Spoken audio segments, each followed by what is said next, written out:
Hey there, I'm Jenn Herman with Jenn's Trends, and in this video, I'm going to share with you my best tips for setting up a social media strategy for success so that you can get more of what you want and get there clearly and with actionable steps that you and your team can implement. So let's dive right in.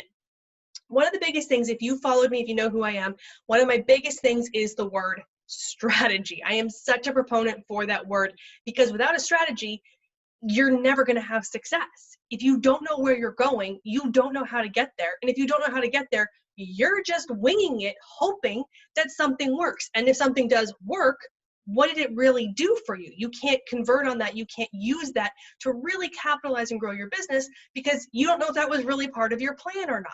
So a strategy is key to success. Now, of course, a strategy is a roadmap.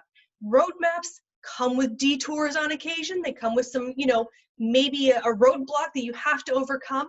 That's normal, but a good strategy will help you navigate those roadblocks and detours as well. So I'm going to share with you my best tips for going through start to finish to build out and flesh out your strategy. Now, a lot of this is the type of process that I go through with my clients when I set up a strategy for them. And these are things that I usually ask them and we flesh out. You don't have me. So you're going to need to do this. You're going to need to do the hard work. You're going to need to dig in and answer these questions and flesh this content out. If it's just you, that could be a little bit cumbersome. It could take a little bit longer. If you've got a team of people, you're going to want the whole team's input on this and those different perspectives to really make sure that you've covered all your bases on this strategy. Now, remember also, this is an evolving document in the sense that a strategy you put in place now should be good for about a year. But things could come up, things could evolve, business things could change, the landscape could change in some way, and you're going to have some room for flexibility. But in general, this strategy should take you through for about a year, and then you would reassess for the following year. All right, so to get started, when it comes to your social media strategy, there are a series of questions you want to ask yourself right off the bat before you start planning anything, because these questions allow you to figure out what the rest of the content looks like. First things you're going to ask yourself are, what are your goals for social media? Why are you using social media? Are you trying to get more brand awareness? It may be that you're a new business, a new brand, something new on the scene in your industry, and you just want people to know about you. You're not really interested in sales right now. You're just trying to get people to know your name, know that you either do or don't have a product or service, but you just want people to know that you exist. That's a brand awareness campaign. Or you may be looking for website traffic, that you want to get people to your email list, that you want to get people registered for, webinars and trainings, or you want sales. All of those are different end goals, but you may have more than one of those. And that's where things get really fun, right? Maybe you want brand awareness and you want to build that email list. So knowing what you want to do in terms of an ultimate end goal helps you figure out where you're going to craft the rest of this. But those are just generic goals. Those are, hey, we want brand awareness. Well, what does brand awareness look like? What does more sales look like? Once you know what that goal is, now we have to put it into quantitative terms. So are you looking to double your revenue in the next 24 months? Are you looking to increase online sales by 30%? Are you looking to increase engagement on social media by 100%? Are you looking to increase followers to 10,000? What is a metric that you can actually monitor and measure in terms of reaching that end goal? And again, think for about a year. So ultimately, you may want to get to the point where you have 1 million followers for some reason, or maybe you do ultimately want to double your revenue. Okay, can you do that in a year? Maybe it's a goal to increase your revenue by 20% this year, and then we'll increase that by another 25 or 30% the following year. So think long-term as well as kind of short-term when you're looking at those quantitative goals.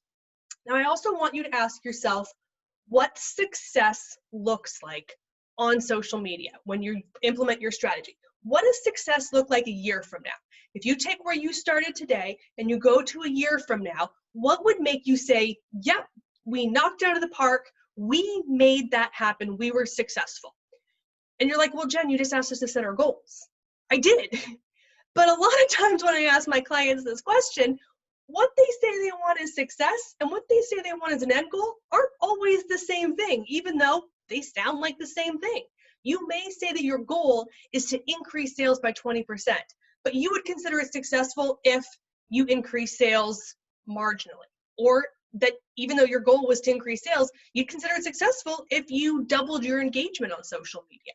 So know what you really want and reconcile those two. You can want more than one thing, but know what's going to make you happy at the end of the year and know where you actually want to get quantitatively, whether they're the same or not. They help you manage your expectations for growth and success. All right, so the next thing we have to do, we're just getting started. We haven't even started actually building the strategy yet. These are all those foundations. The next thing you need to do is your target audience. Who are they? Who are the people that you are trying to reach? Because you are not trying to reach everybody. No company, no brand, no organization is trying to reach every single person on this planet. You have a target audience. It may be an age range. It may be a certain geographical demographic. It may be people with families or without families. It may be people in certain income brackets, certain educational backgrounds. There's so many different things, and you want to understand them all. The more you can specify who your target audience is, the better you can serve them with your content strategy on social media. So don't just be like, yeah, we want women aged 35 to 50. That's a broad audience. Do you want people, again, certain geographical areas, certain career levels, certain financial levels? Do you want women who are more outdoorsy or who are more five-star resortish? Does that impact your audience? Does that impact what you're offering as a brand or organization? Really narrow down who that target audience is, realizing that you will also serve people outside that target audience, but having that clear focal point allows you to create content for that purpose, and other people can still like it, still see it, still participate, but it keeps you focused on what you're creating. The next step is to ask which platforms you should be using and why. Are you using Facebook, LinkedIn, Twitter, TikTok, Snapchat, Instagram, all these different platforms? Where should you be? And I want you to be honest with yourself in terms of where that target audience is. For example, if you're targeting men who are actively involved in sports, you're going to go to Twitter. That's where they typically hang out. That's a very common area for people of that demographic. If you're looking for stay-at-home moms, you might want to go to Pinterest, maybe also Facebook. So you need to know where your audience is typically hanging out. And just because your target audience is stay-at-home moms, that doesn't mean that Pinterest is necessarily right for you. Depending on your geographical information, your age range, and all the other things, maybe Instagram is the place for you. But you need to research that, who your audience is, where they're hanging out, and where you can go to coordinate your strategy that aligns with the content that they are looking for and that they're more likely to see, so that you can grow your brand in front of them. Next, we need to know who will be managing your social media. Who is actually making the strategy, who's executing it, who's doing different components. If you're a magnificent team of one, virtual high five, you've got this in the bag. Move on to the next question. But if you have a team of people, do you have an intern? Do you have a colleague? Do you have a family member? Do you have a team of people? Maybe you have 5 people on your marketing team. Who is taking on the different responsibilities? Because one person might be creating content. One person might be actually outsourcing articles and things. One person might be in charge of responding to comments or direct messages.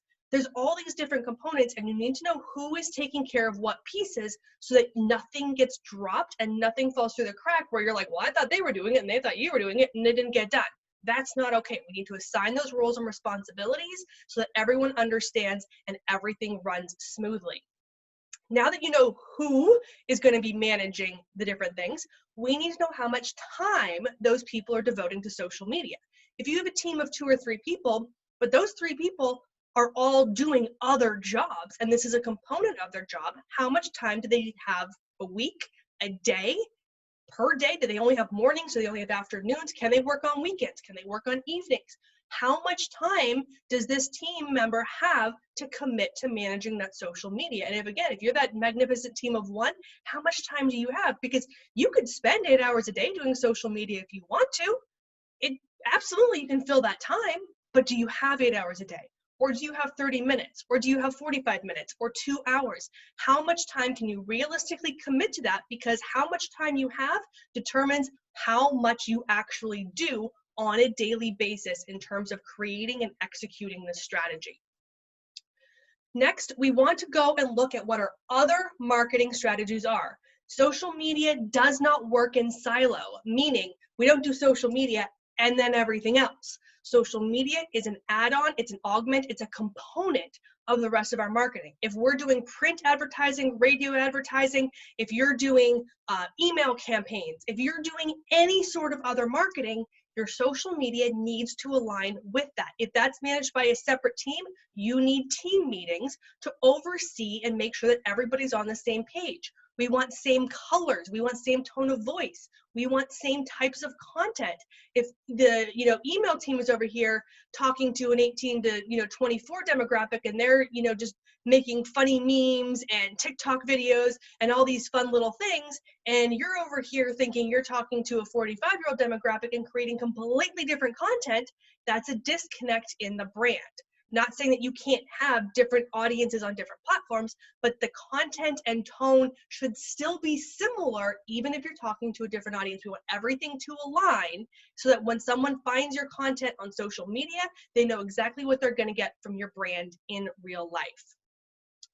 One of my favorite final questions to ask my team or my clients is, what are you afraid of when it comes to social media? Because everyone's afraid of something. If you're watching this video, you're trying to build a social media strategy, you want to be committed, you're committing to this process, you're probably scared of something. You're scared of trolls coming after you. You're scared of failing. You're scared that it's going to grow too fast.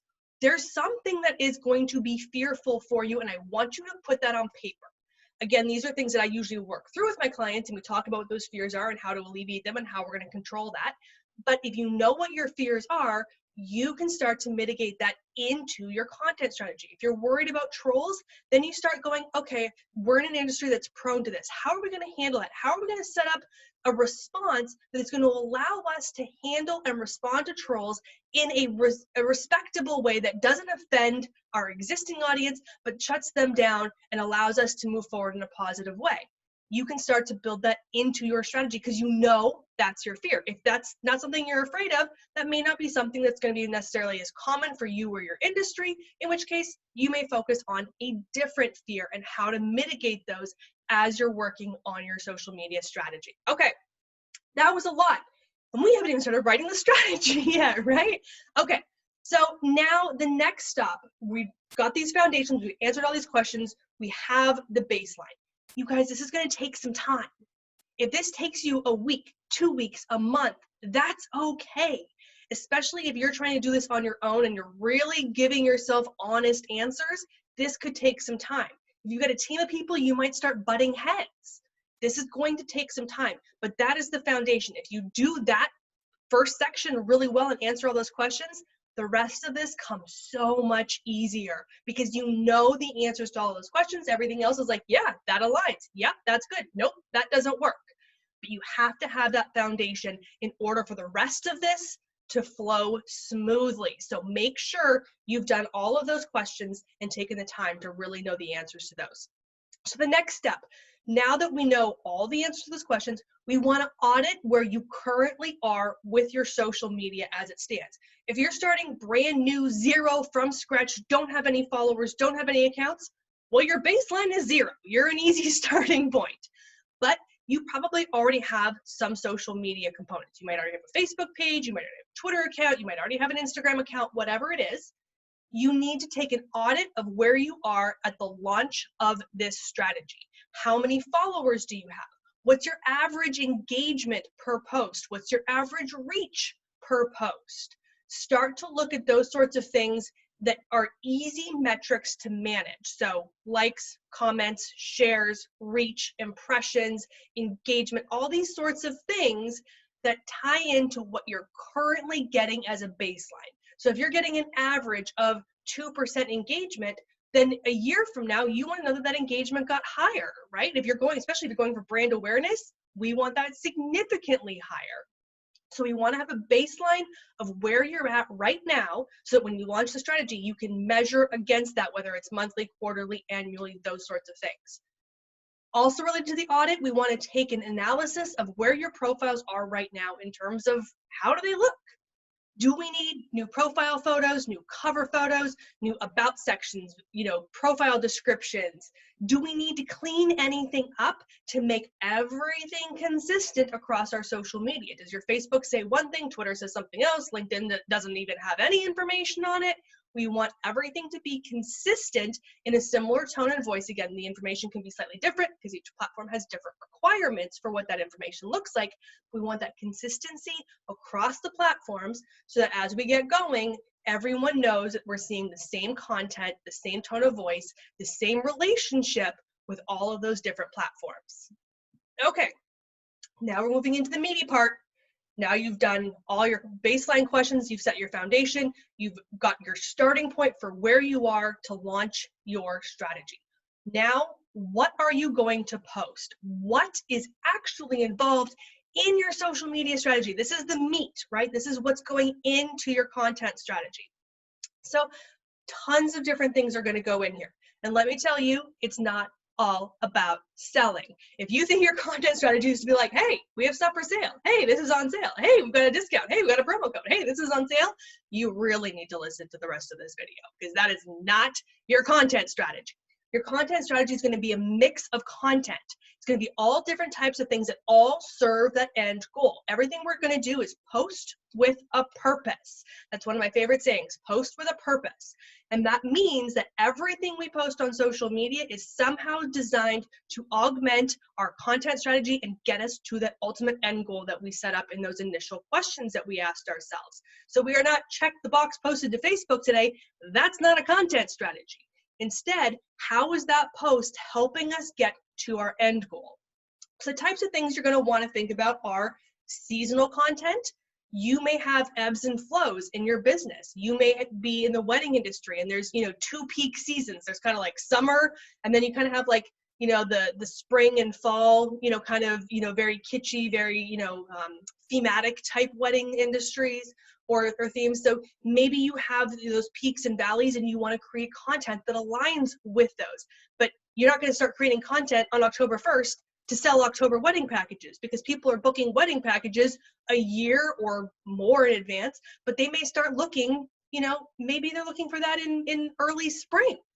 But you could be talking about what it looks like to have a fall package. So you need to look at your timeline and start creating the content in a way that aligns with that seasonal content. Back to school is another one of those things. We don't start posting back to school content on September 1st. Half the kids are already back to school on September 1st.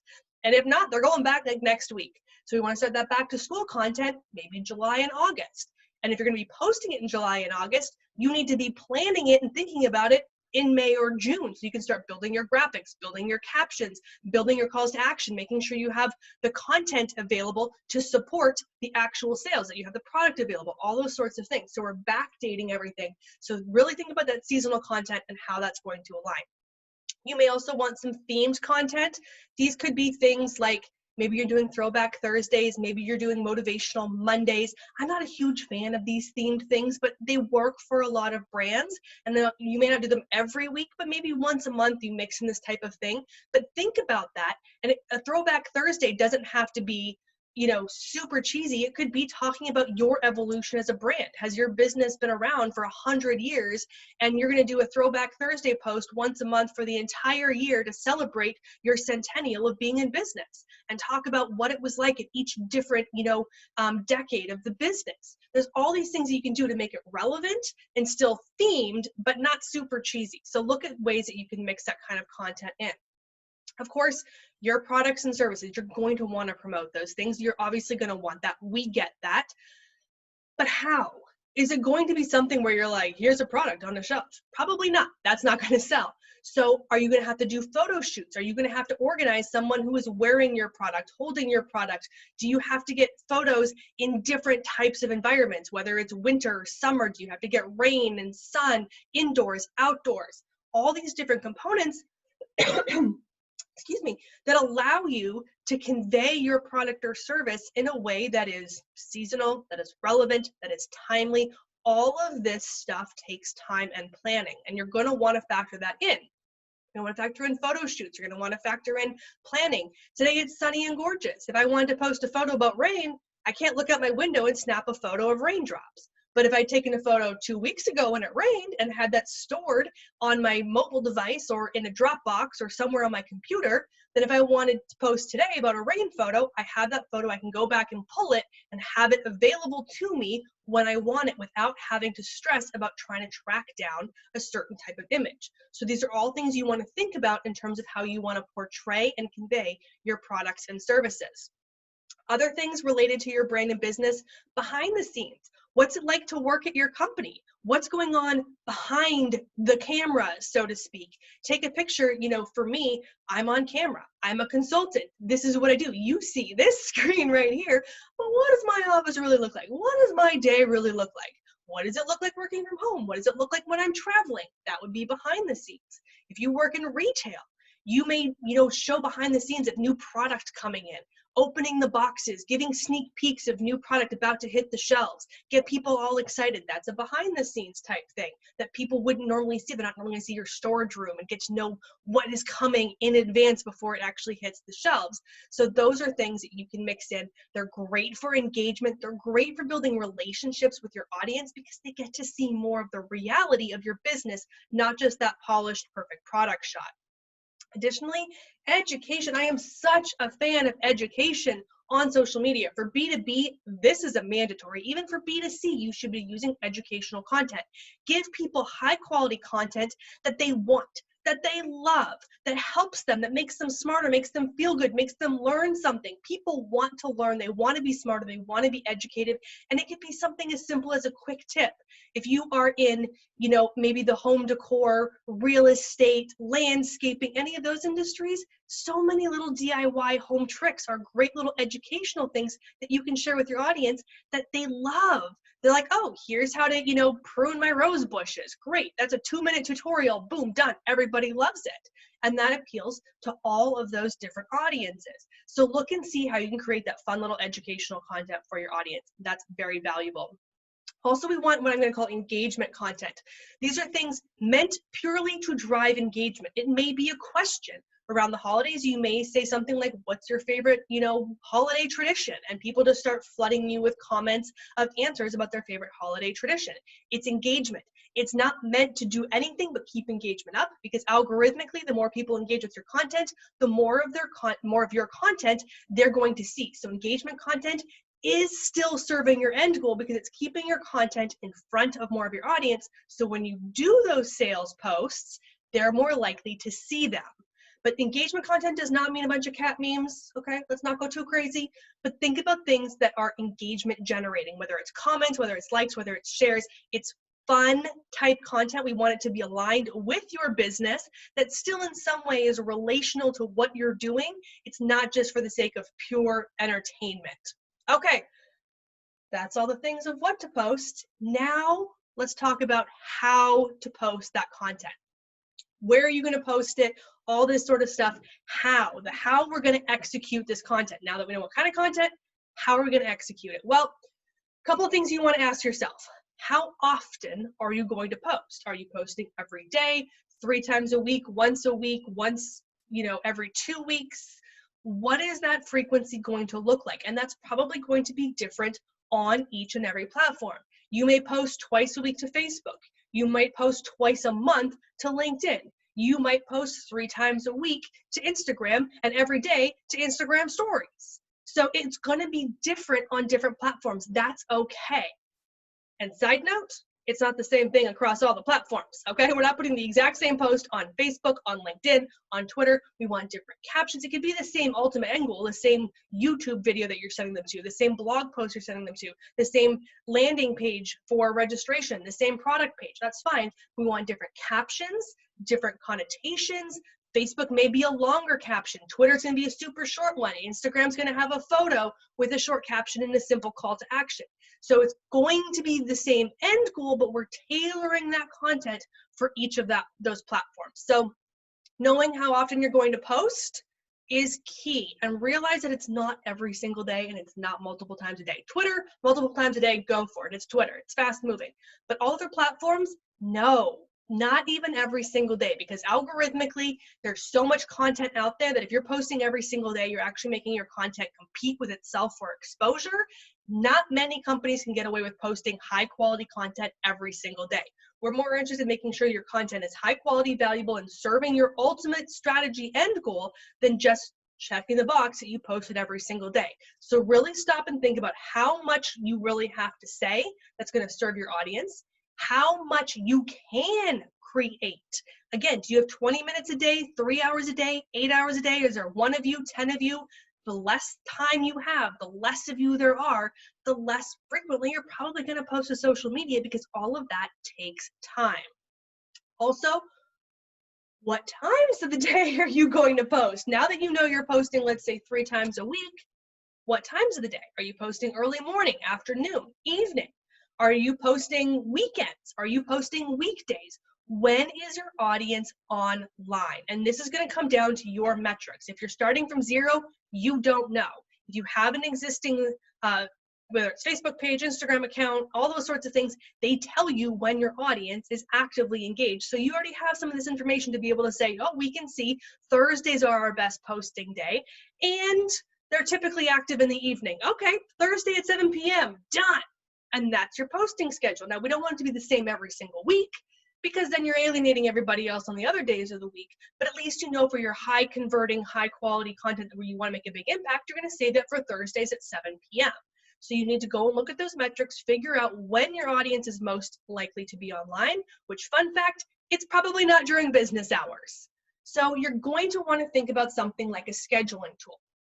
Personally, I use Agora Pulse, A-G-O-R-A-P-U-L-S-E, Agora Pulse.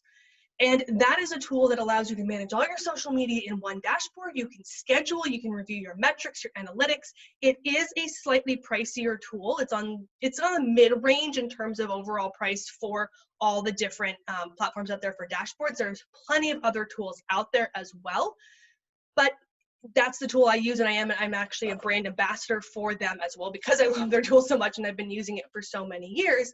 But it does put everything in one place. If you're just starting out on social media, that's probably not a solution you need. You can do everything natively on the individual platforms to see your metrics, know when to post. Facebook offers a scheduling tool. LinkedIn offers, some different scheduling options. There's things that you can do within most social media platforms to be able to schedule. Otherwise, plan in advance to know that you're going to have to post something Saturday at 2 p.m. and realize that those posting times could fall outside of normal business hours. Additionally, you're going to want to look at, in terms of that content and when you're posting it, what those captions look like. What are their call to actions? Not every post is going to have a call to action, but the calls to action might be something like leave a comment below. On Instagram, it could be tag a friend below. It could be that you ask them a question and then their call to action is to answer that question. It could be click on this link, read this blog, get yours here. Whatever it is, we want one call to action per post, not multiple, not read this blog post and while you're there, make sure you pick up a copy of this and sign up for this and then we have this for sale too. No, one call to action per post, and not every post has a call to action. But when you include that, that starts to allow you to measure those metrics for conversions in terms of what are you asking people to do? What are they most likely to respond to for calls to action? So you can start to manage your content and those captions in terms of reaching that end goal. Then, how are you going to engage? Social media is social, which means you have to be there and be present to engage and respond. If people are leaving comments, you have to be able to respond.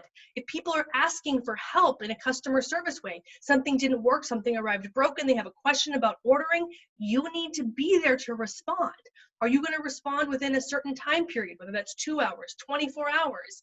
but you need to know what that engagement and responsiveness looks like so that you can adequately manage the expectations for yourself, for your audience, and your brand to make sure that you're serving that audience. Now, think about this from the perspective of if a client, potential client, reaches out to you on Tuesday and you don't reply until Friday, you've probably lost that business. They've gone somewhere else. They waited too long for you to respond to their question. If you had replied on Tuesday and given them the answer they wanted, chances are more likely they're going to move forward with that transaction.